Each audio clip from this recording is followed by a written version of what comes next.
오늘 저희는 수요 기도회 오늘 첫째 시간에는 미가라고 하는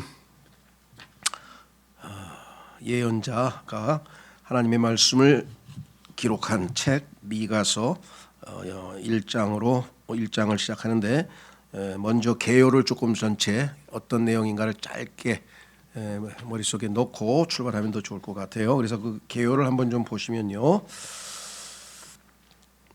나눠드린 그 교재에 미가서 1장 했지만 개요를 앞에 썼죠.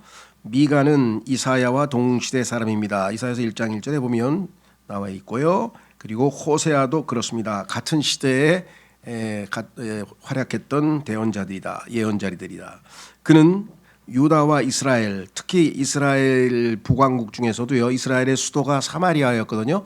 그래서 특히 사마리아 그 중에서 모두에 관해 예언하였습니다. 이 얘기는 뭐냐면 그 구약에 나와 있는 예언자들을 보면 이스라엘 북왕국 이스라엘에 대해서 예언한 예언자가 있고 남왕국 유다에서 활약한 예언자가 있고 남쪽 북쪽 다 같이 한 분도 있고 시대별로는 또 바벨론 포로로 끌려가기 전에 활약했던 분도 있고 끌려간 기간 중에 활약했던 분도 있고 끌려간 후에 활약한 분도 있고 그래서 그 시기와 이런 것들이 다 조금씩 달라요.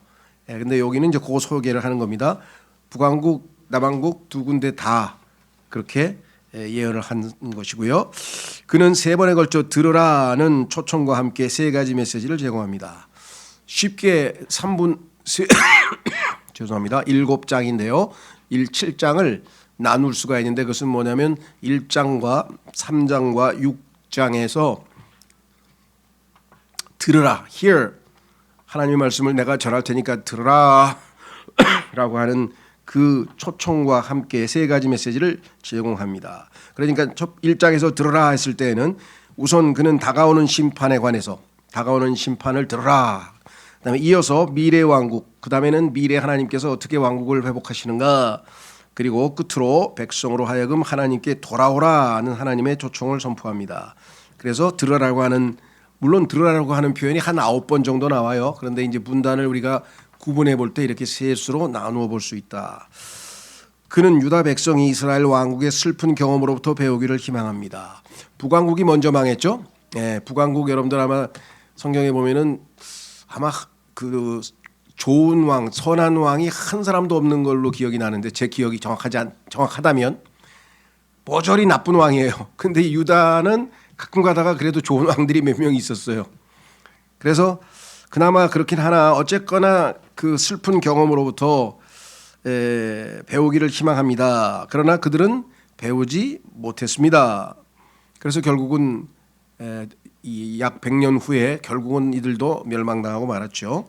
그의 메시지는 자비와 소망이 섞여 있는 심판의 메시지입니다. 심판의 메시지이기는 하나 완전히 소망이 없는 것은 아니고 하나님의 자비로 다시 회복될 것을 언급하고 있죠. 미가의 이름은 누가 주와 같으냐라는 뜻입니다.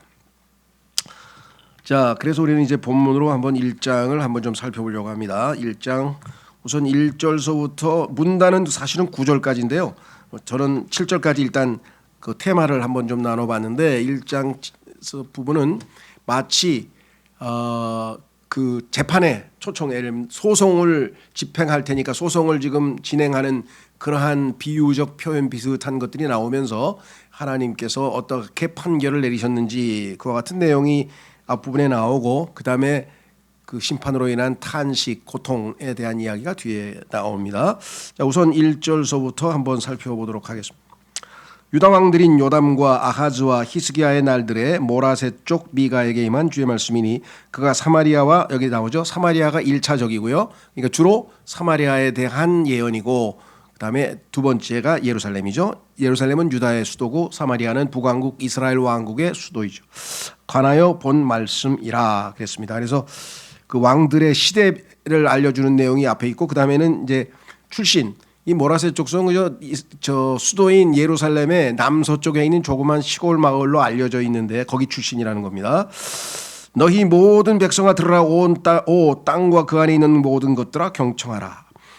대수적이죠. 왜 앞부분에서는 사마리아와 예루살렘에 관하여 본 말씀이라고 했는데 사마리아 사람과 예루살렘 사람만 듣는 것이 아니라 모든 백성이 들으라 이거죠. 너희 모든 백성아 들으라. 오 땅과 그 안에 있는 모든 것들아 경청하라. 그래서 이것은 결국은 종말에 있어서 하나님께서 마지막 시대에 이루실 일들과 이중 적용이 역사적으로 한번 예언이 성취되고 그것이 마지막 예수 그리스도의 재림 때 다시 한번 성취되는 걸 알 수 있다. 어떻게? 그 밑에 보면 있죠. 그리하여 주 하나님 곧 그의 거룩한 전에서 나오는 주가 너희를 거슬러 증인이 되시게 하라. 계시록 15장에도 그 성전에서 나오는 주님의 모습이 나오죠. 자, 그래서 3절 이는 보라 주가 그의 처소로부터 나오기 때문이요 또 내려와서 땅의 높은 처소들을 짓밟을 것이기 때문이요.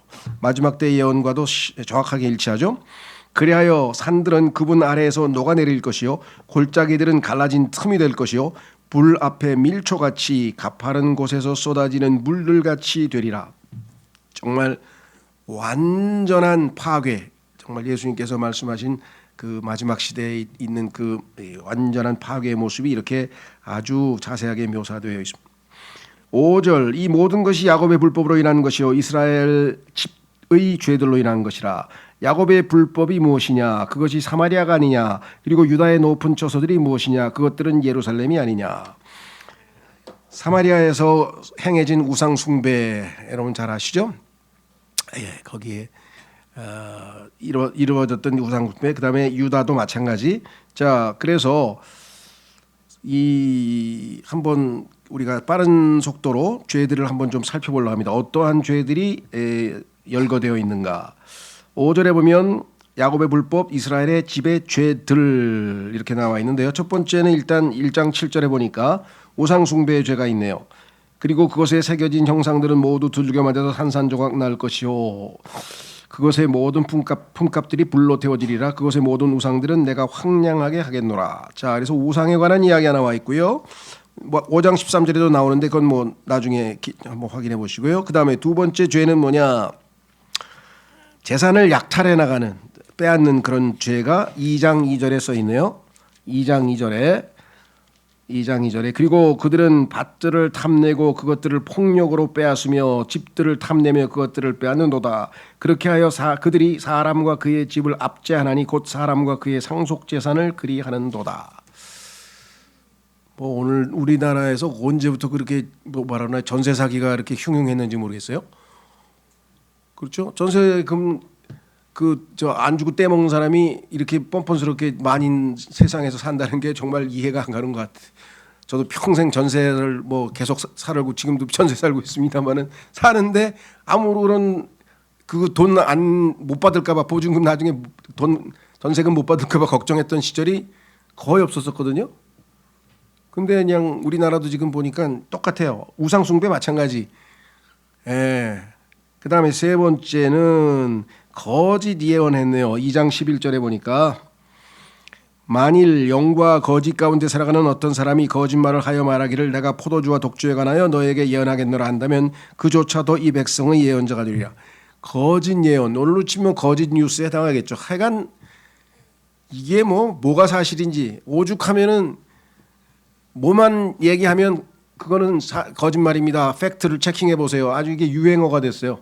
근데 팩트를 어떻게 체킹해?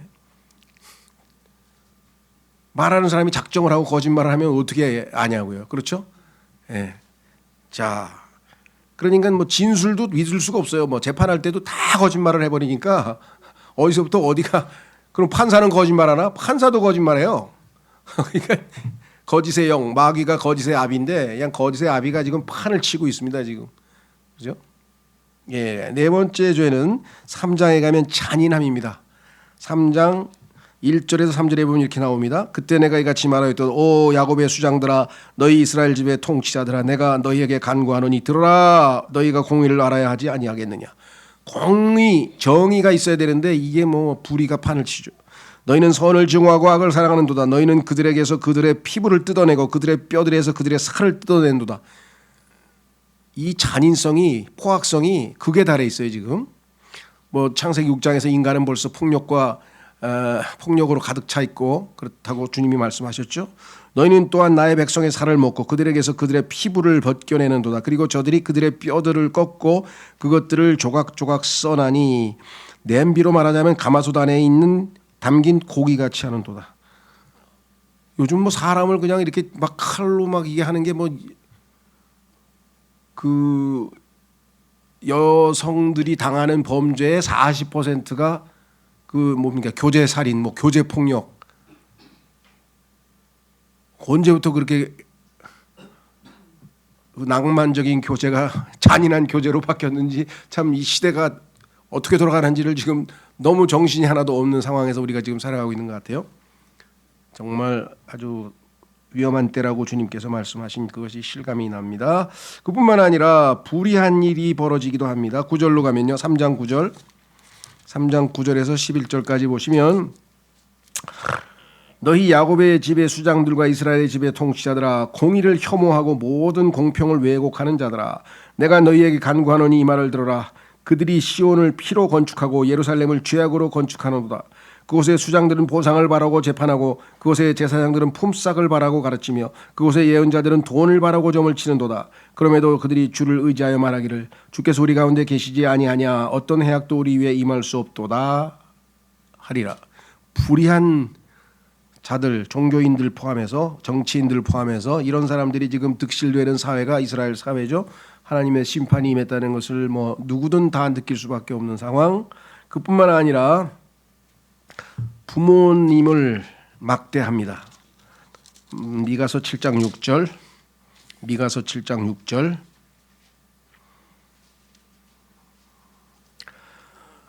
이는 아들이 아버지를 존경하지 아니하고 딸이 자기 어머니를 며느리가 자기 시어머니를 대적하여 일어나기 때문이라. 사람의 원수들은 그 자신의 집안 사람들이라. 가정이 해체되는 정도가 아니라 정말 아주 가족에게 아주 폭력을 휘두른 일도 어마어마하게 일어납니다. 육아가 힘들다고 부부가 합작해서 뭐 자식을 죽이는 일이 없나? 그냥 한두 번이 아니고 자주 나와요. 그런 뉴스가. 너무 이게 지금 사람 사는 시대에 살고 있는 건가 싶을 정도. 그뿐만 아니라 돈을 사랑하는 이건 뭐 우리 이 시대의 특징이죠. 6장으로 가보시면 이스라엘이 저지른 죄 7개 중에서 그 죄들에 대한 심판을 하시겠다고 했는데 7번째 죄는 뭐냐? 10절로 가시면 사악한 자의 집에 사악한 보물들과 가증하게 줄여놓은 도량이 아직 있느냐? 장사하는데 도량을 줄여가지고 아주 속여서 팔죠. 돈 버느라고. 내가 사악한 저울들과 속임수로 가득한 저울추들을 담은 가방과 더불어 그들을 순수하다고 여기겠느냐? 이는 그곳에 부유한 자들은 폭력으로 가득 찼고 그곳의 거주자들은 거짓말들을 내뱉었으며 그들의 혀는 그들의 입안에서 속임수로 가득하기 때문이라. 그러므로 나 또한 너를 침으로써 너를 별들게 하고 너의 죄들로 인하여 너를 황량하게 하겠노라. 적어도 이렇게 이스라엘 죄들을 성경에서 미가서에서 7가지나 하나님께서 열거하셨는데요. 오늘날 우리가 매일 신문과 뉴스에서 보는 그런 죄들입니다. 그렇죠? 아이고 사람을 노에 부리듯이 부려먹어서 어딘가 뭐 캄보디아라나 어디다나 거기다가 그냥 아주 그냥 막 어마어마한 그런 기숙사 같은 걸 지어가지고 그 보이스피싱 하는 사람들을 거기다가 데려다가 훈련시키고 아예 감옥처럼 바깥에도 못 나가게 하고 막 그런 뉴스를 보면서 야 이게 지금 21세기 지금 이 시대에 이런 일들이 버젓이 일어나는 건가? 참 이것 말고도 지금 뭐 하여간 다단계에서 가둬놓고 못 나가게 하는 것부터 시작해서 하여간 이 금융사기 또 말할 것도 없고요. 자, 그래서 하여간 하나님께서는 일단 다시 돌아오시면 죄들로 인한 것이라. 5절 이 모든 것이 야곱의 불법으로 인한 것이요 이스라엘 집의 죄들로 인한 것이라. 그러면서 말씀하셨죠. 6절 그러므로 내가 사마리아를 들판에 무더기같이 포도원을 세우는 자들의 자리들같이 만들겠노라. 그리고 내가 그곳에 돌들을 골짜기 안으로 쏟아붓겠으니 내가 그곳의 기초들을 드러내겠노라. 다 파괴시켜버리시겠다. 다 무너뜨리시겠다. 그리고 그것에 새겨진 형상들은 모두 두들겨 맞아서 산산조각 날 것이요 그들의 모든 품값이 불로 태워지리라. 그들의 모든 우상들은 내가 황량하게 하겠노라. 이는 그녀가 창녀의 품값으로 그것을 모았으며 그것들이 창녀의 품값으로 되돌아갈 것이기 때문이라. 성경에서는 우상 숭배를 하나님께서는 영적인 간음이라고 했죠. 그래서 그것을 창녀짓을 한다고 이스라엘 백성들을 하나님이 그렇게 불렀잖아요. 너 창녀 이스라엘아. 우리가 볼 때는 어떻게 이렇게 부르실까 싶지만 그것이 영적인 간음이라고 성경에서 말씀하셨고, 그것으로 인해서 번 성전에 돈 잔뜩 번 것 다 그 품값으로 다 하나님께서 다 삭제버리시겠다. 8절 그러므로 이런 상황에서 예언자가 할 수 있는 일이 뭐겠습니까? 뭐 돌이킬 수 없는 상황이니까 나는 통곡하고 울부짖을 것이라. 내가 옷이 벗겨진 채 맨몸으로 가겠노라. 나는 용들처럼 곡소리를 하고 올빼미들 같이 애곡하겠노라. 이 처참한 하나님의 심판 앞에 예언자는 울 수밖에 없습니다. 이는 그녀의 상처가 치료될 수 없기 때문이요 그것이 유다까지 이르렀기 때문이요. 자, 북쪽에서 실제적으로는 역사적으로 보면 북쪽에서 살만 헤셀이라고 하는 아시리아의 왕이 지금 침략을 했는데, 순서대로 하면 북쪽에 있는 사마리아를 다 집어삼키고 그 다음에 남쪽에 있는 유다까지 지금 쳐들어왔어요. 여기 써 있죠. 그래서 자기가 백성, 자기는 유다에 속하니까 그래서 뭐라고 얘기했냐면 그가 나의 백성의 성문까지 이르렀으니 곧 예루살렘까지 이르렀도다. 그래서 예루살렘도 지금 심판의 대상이 되는 상황에 놓여 있다라고 지금 고백을 하고 있습니다. 그래서 제가 앞부분에는 1장 7절부터 했지만 사실은 9절에 이제 유다가 시작이 되기 때문에 구분을 했는데요. 미가는 다시 교재로 가보시면 재판을 열어 주님의 판결을 선언합니다. 거기 지금 그 심판하시는 내용이 나오죠. 하나님의 심판이 가까이 왔노라 이렇게 선언한 겁니다. 아시리아는 제국이죠. 그 니느웨가 수도죠. 유명한 요나가 복음을 전해서 참 회개해서 하나님께서 또 용서해줬던 그 제국이죠. BC 722년에 북왕국 이스라엘을 침략했고 수도인 사마리아를 폐허로 만들어 버렸습니다. 이 민족의 우상 숭배는 주님께 저지른 음행입니다. 그래서 아까 그렇게 창녀의 품값이라고 말씀하셨잖아요. 이러한 부정한 짓은 반드시 심판받아야 합니다. 나 주는 질투하는 하나님이니라 하고 주께서 자신을 그렇게 이야기를 했죠. 그래서 이스라엘을 하나님의 백성을 아내로 삼겠다고 했는데 이런 참 부정한 짓을 한 것에 대해서는 반드시 심판을 하시겠다 그랬습니다. 자, 그러면 이제 10절서부터 16절까지로 한번 가보겠습니다. 10절서부터 16절까지. 자, 너희는 그것을 가드에서 선언하지 말라. 너희는 결코 울지 말라. 아프라의 집에서 너의 몸을 티끌 속에 굴리라. 이 얘기는 뭐냐면요. 아시다시피 지금 여기 가드 그다음에 아프라 이런 그 지명 이름이잖아요. 그러니까 유다에 있는 우리로 치면 도시 이름들을 쭉 열거하면서 그들이 당할 심판에 대해서 이렇게 하라 얘기를 했는데 그게 뭐냐면 선언하지 말고 울지 말고 굴리라. 이 얘기는 뭐냐면 지금 그 나라가 지금 외침에 의해서 지금 쫄딱 망하게 된 것을 사람들한테 다 이렇게 자꾸만 공개하고 알리면 막 공포심이 막 패닉 현상이 벌어지지 않겠습니까? 뭐 난리법석이 나지 않겠어요? 그러니까 그렇게 하지 말라 이렇게 지금 이야기를 했고, 너희는 사라져버리라. 너 사필의 거주자야. 너의 수치가 발가벗겨진 채 사라져버리라.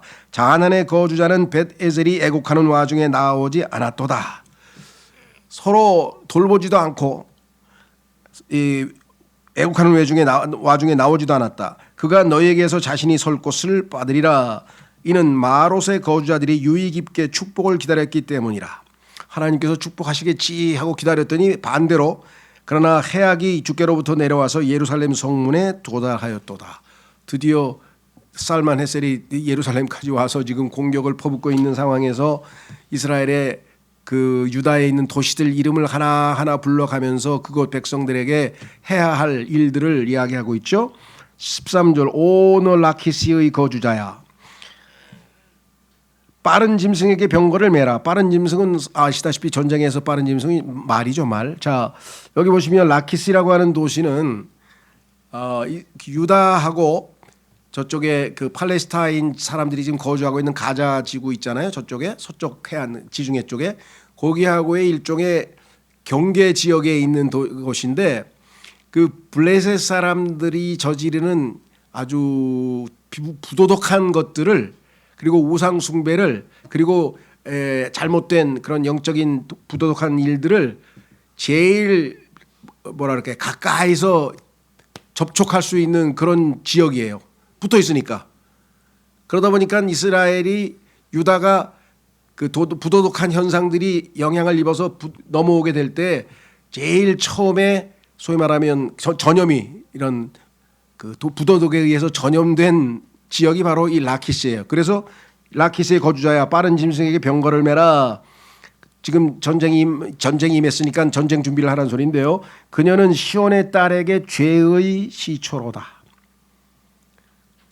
지금 말씀드린 것처럼 그 영적인 모든 부도덕과 죄를 가장 먼저 접촉을 해서 배운 자들이 누구냐면 라키시라고 하는 도시의 사람이에요. 그러니까 이 사람들이 배워가지고 이제 사람들에게 퍼뜨리는 거죠.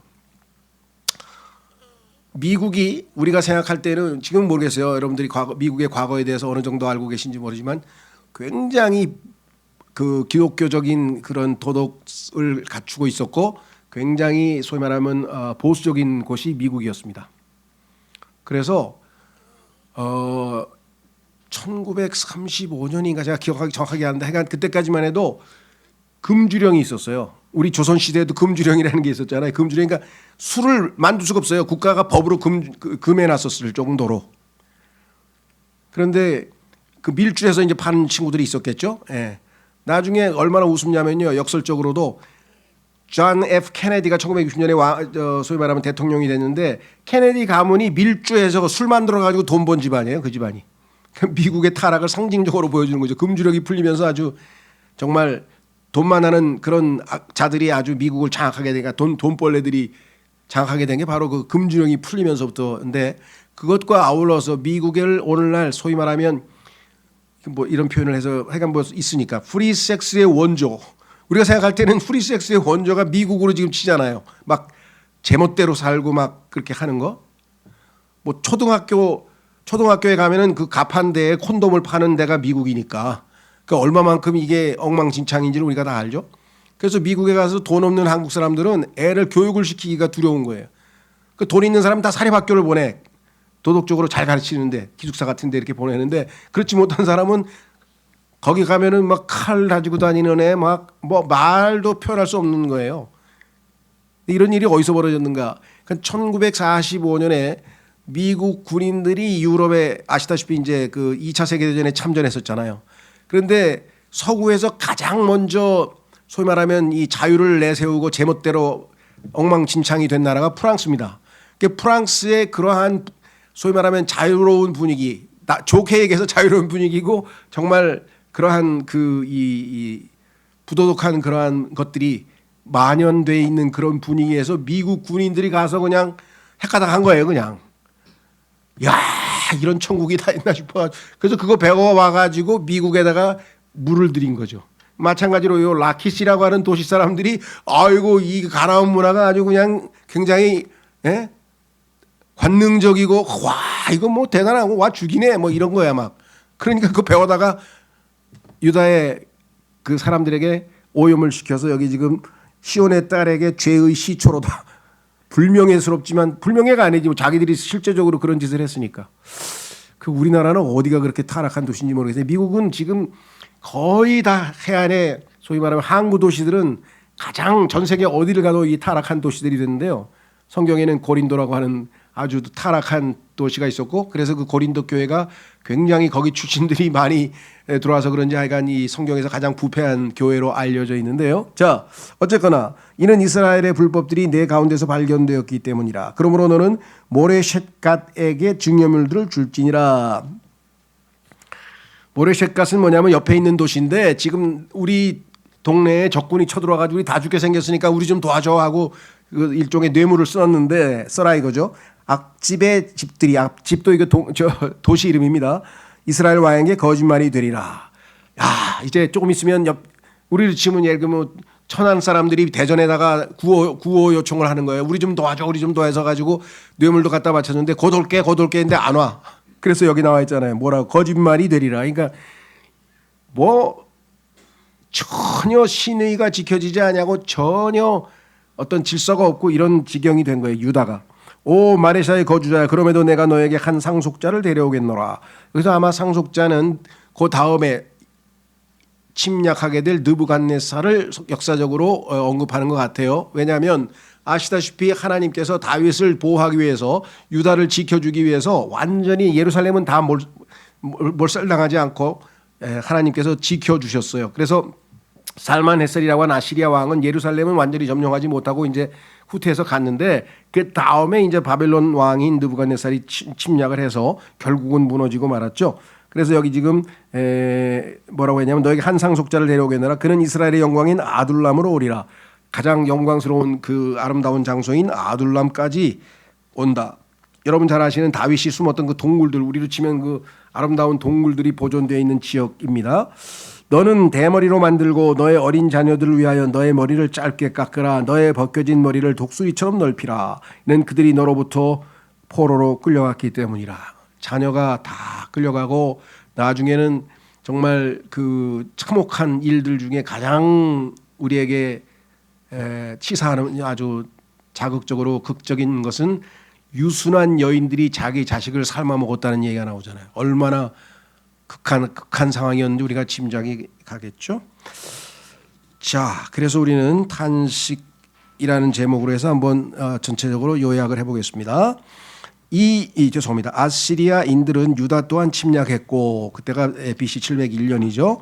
30여 개의 마을을 도륙했습니다. 하지만 그들의 시도에도 불구하고 예루살렘 정복에는 실패하게 됩니다. 이사야 36장 37절의 역사적인 내용이 거기 잘 설명되어 있죠. 이는 주님께서 다윗을 위해 남겨놓으셨기 때문입니다. 미가는 자신의 백성에게 닥치게 될 끔찍한 일들 두고 애곡합니다. 아까 봤었죠? 여러분들 그 자기를 백성과 일치해서 자신이 그 백성으로서 하나로서 이렇게 애곡하고 고통스러워하고 힘들어하고 뭐 이런 내용들이 예언자들이 늘 하는 일인데요. 신약적으로는 바울도 좀 비슷한 그런 고백을 하는데 우리에게 한번 영적으로 적용하기 위해서 고린도후서 11장으로 한번 가보겠습니다. 여러분들은 주변에 있는 형제가 고통당하면 그것이 꼭 나의 일처럼 받아들여지게 그런 마음 자세로 같이 울고 같이 아파하느냐. 우는 자와 함께 울고 즐거워하는 자와 함께 즐거워하는데 그렇죠? 그와 같은 마음. 사도 바울은 고린도후서 11장 29절에서 그의 마음 자세가 예언자 미가와 비슷한 마음을 보여주고 있습니다. 이렇게 이야기를 했죠. 누가 약해지면 내가 약해지지 아니하냐. 누가 실족하게 되면 내가 애타지 아니하냐. 그러니까 그 자기가 고통당하는 다른 지체들과 다른 그러한 사람들의 심정이 되어서 그렇죠. 그들의 마음을 헤아려 보지 않더냐. 내가 그렇게 동질감을 가지고 그들을 위하지 않더냐 하고 자기가 사람들에게 호소하는 겁니다. 고린도 사람들에게 내가 너희를 단지 잘못을 지적하고 질책하고 그런 책무만 하는 것이 아니라 그 고통당하는 또 죄악에서 참 허덕이는 자들에게 같은 마음으로 함께 고통을 당한다. 그래서 죄악으로 인해 심판받고 고통할 때 우리가 잘못하면은 그런 심정이 될 거 아니에요, 그렇죠?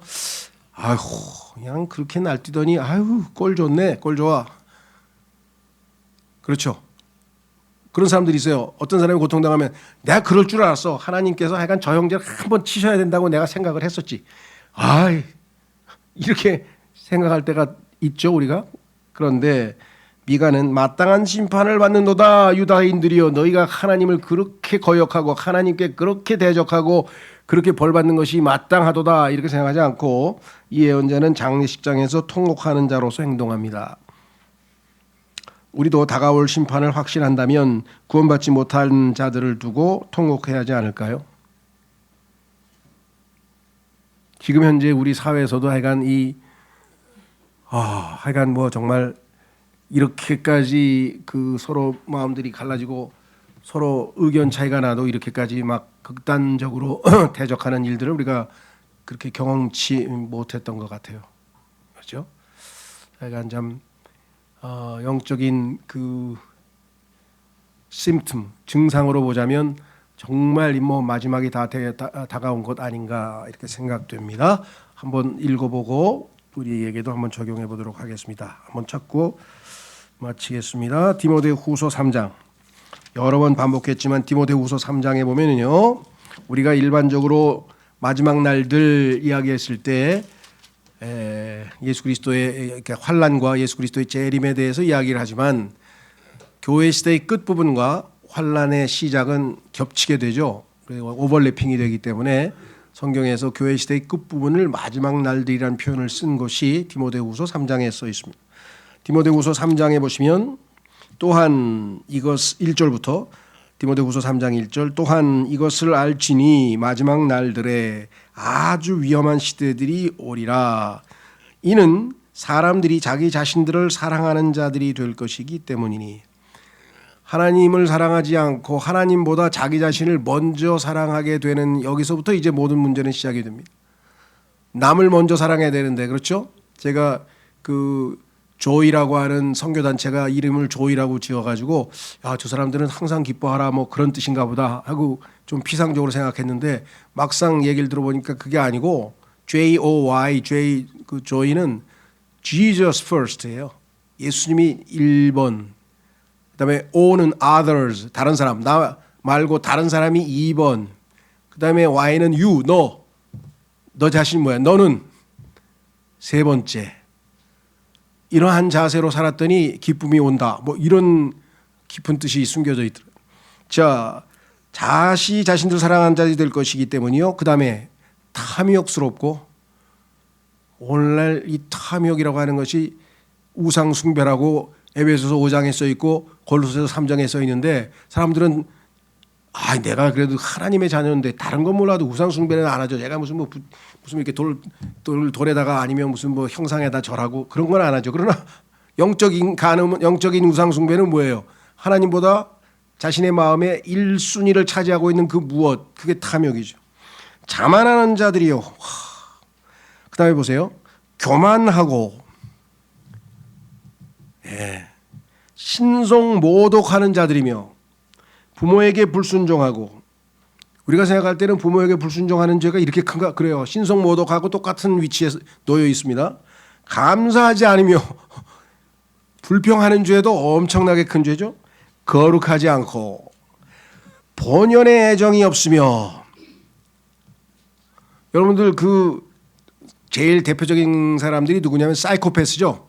이 사람들은 뭐 감정이 있는 거야 없는 거야 뭐 사람을 죽여놓고도 픽픽 웃고 앉았고 이거 어떻게 된 거야 도대체.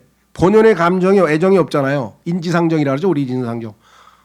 아니 애가 다치면 사고가 나서 막 슬픔을 당하면 같이 슬퍼하고 아이고 잘 됐다 아유 축하한다 이렇게 해서 좋아하고 이게 인간이 갖고 있는 본연의 성정인데 그게 없어. 그렇죠?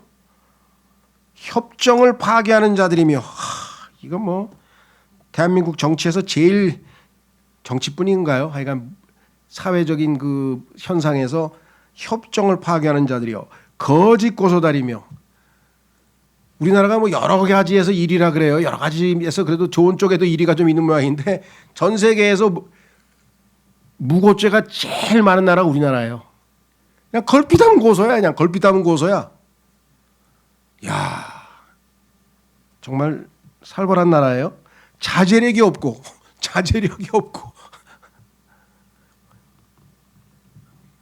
국회에서 국회의원들 욕하는 거 보세요. 그냥. 예? 그 다음에 사나우며 선한 것들을 멸시하는 자들이며 배신자들이요. 뭐 우리는 뭐 뒤통수 맞았다, 등에 칼 찔렸다, 별의별 표현이 다 있어요. 그렇죠? 예. 그 다음에 성급하며 높아지려는 생각을 가지며 하나님을 사랑하는 자들이 되기보다는 쾌락들을 더욱 사랑하는 자들이 되리라.